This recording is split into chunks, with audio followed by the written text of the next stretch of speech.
roughly halfway through its 1,000-year history, Rome goes from being a republic to being an empire. When this process starts, the most powerful body in the place is the Senate. When it ends, the most powerful figure is the emperor. And when the whole process is over, Rome is going to control all of this blue and purple area that you see on the map right here. Some definitions are in order just to make sure we all understand what I'm talking about. We've gone over this before, so if you know this, that's great. A republic is, when the ruler's not a king. Some people have the right to vote.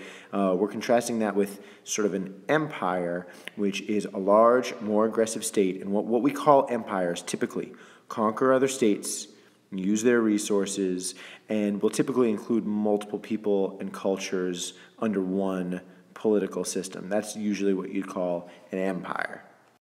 And Rome certainly fits this definition to a T. Now, before we introduce the colorful characters that we're going to talk about a little bit later, like Julius Caesar and Cleopatra, I want to set the stage for them. So the way that Rome goes from being a republic to being an empire is there's a series of civil wars, and Rome will come out of the civil wars being an empire. This is how the civil wars start. We talked last lecture about the divide between the patricians and the plebeians, between the very rich and the more sort of regular to poor people. Well, by the 2nd century, this divide had gotten very drastic. Small farmers couldn't really compete anymore.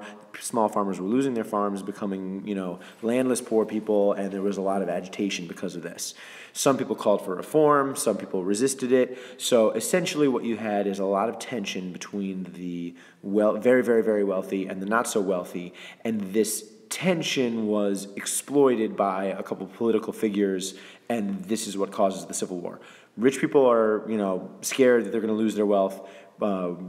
Plebeians are scared that they're going to lose everything and become very poor. There's a lot of anger, and this causes war, and wars cause bad things. You know this. So this is how the civil wars start. Following a bunch of fighting between the rich and the poor, following this sort of period of chaos, at the end of the day, Rome comes out of it with the first triumvirate. That was that the Senate still exists, but they went ahead and put power in the hands of these 3 political figures, figuring that these guys could sort of lead them out of the chaos. Rome specifically, creates this triumvirate, hoping that since there's 3 different leaders, these 3 guys will sort of keep each other in check, and they won't be ruled over by a king. They're very afraid of being ruled over by a king. And these 3 leaders are Julius Caesar, Pompey, and Crassus. Now, the idea is these 3 guys are going to share power that doesn't last for very long. Crassus actually dies of other causes. And then Julius Caesar and Pompey go to war with each other. They decide they need to, fight each other to decide who's going to be in charge. And the winner is Julius Caesar. Julius Caesar comes out of it winning. Pompey dies. And Julius Caesar becomes the dictator, otherwise known as, the absolute ruler of Rome. They were actually okay with the idea of a dictator. They thought that was sort of different from a king. Well, anyway, so Caesar completely takes over. The Senate still exists, but he sort of takes away a lot of their power. They're still there, but he's really, being very bossy and bossing them around. And as far as he's concerned, he's kind of in charge now.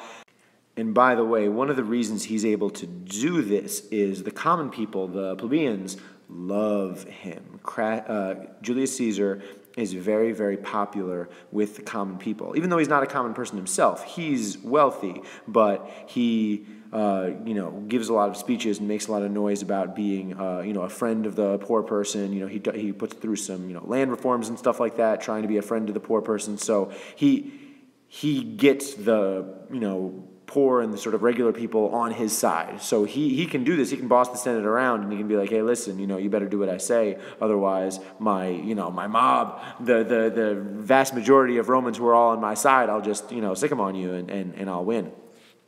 The Senate goes along with him for a while, but eventually they have enough, and they assassinate him. You see it in the picture here. The senators actually murder him on the Senate floor. So he's expecting to sort of show up for work, and instead they sneak attack him and they get him. This starts a whole new round of fighting, more civil war, and we come out of that fighting with the second triumvirate. It was such a good idea the first time, they do it another time. And this second triumvirate is made up of Octavian, who is Julius Caesar's great nephew, so his niece's kid, who's this young but clever guy. And Mark Antony, who was one of Caesar's top generals and is very popular with all of the soldiers and a lot of the people too. And Lepidus, who's this other general who's not going to last long. You don't need to remember him. So these two sideline Lepidus really quickly, and then Octavian and Mark Antony, they don't want to share power, so what do? Of course, fight. They decide to fight, and the winner is Octavian. Octavian defeats Mark Antony. Cleopatra has sort of been around this whole time. I've been ignoring her, which is not very nice. But Cleopatra was the ruler of Egypt during these civil wars. She had a real tough choice of deciding sort of who to back because Rome was very powerful and she needed to take a side. She took Julius Caesar's side in the first one, and that was great until he was killed. And then she took Mark Antony's side in this one, but Mark Antony is defeated by Octavian. So Cleopatra goes down with him. Mark Antony is defeated as well. Octavian wins, and Octavian becomes the emperor. He actually renames himself. He becomes Emperor Augustus. So Octavian, not Julius Caesar, is the first emperor of Rome. And Julius Caesar probably would have gotten there eventually, but he just hadn't had a chance to name himself emperor yet before he gets assassinated. Octavian is the first Roman emperor, rules for a very long time. There's hundreds of emperors after him. He completes the transformation of Rome from this republic, where the Senate is very important, to an empire, where really all the power is in the hands of the emperor, and the Senate exists, but they're not very powerful anymore. Now, like I said, there are hundreds of emperors after Emperor Augustus. You're never going to be able to remember them all, but Emperor Augustus is a good one to remember. He's the first one, again, rules for a very long time. Is very, very clever, very capable.